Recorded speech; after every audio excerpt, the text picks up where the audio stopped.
இன்னைக்கு நம்ம பார்க்க போற டாபிக் பேட் பிரீத், அதாவது வாய் துர்நாற்றம். இதை மெடிக்கல் டேர்ம்ல ஹாலிடோசிஸ் சொல்லுவோம். இதுக்கு நிறைய காரணம் இருக்கு.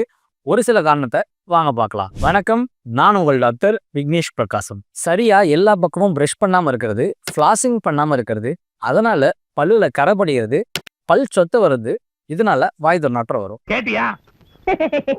அதான் வாய் வறண்டு போயிருந்து அதனால பாக்டீரியா ஃபார்மேஷன் அதிகமானுச்சுன்னா வாய் துர்நாற்றம் வரும். டயபெட்டிஸ் கண்ட்ரோல் பண்ணாம வர்றதுனால ஈறு பிரச்சனை வந்து அதனால வாய் துர்நாற்றம் வர வாய்ப்பு இருக்கு. அதிகமா ஸ்மோக்கிங் பண்றவங்களுக்கு, பூண்டு வெங்காயம் போன்ற உணவுப் பொருட்கள் சாப்பிட்றவங்களுக்கு, சைனஸ் பிரச்சனை இருக்கவங்களுக்கு வாய் துர்நாற்றம் வரும். வாய் துர்நாற்றம் வர்றதுக்கு ஸ்ட்ரெஸ் மற்றும் குடல் புண் ஏற்படுறதுனால வாயிலையும் புண்ணு வரும். இதுவும் ஒரு முக்கியமான காரணம்.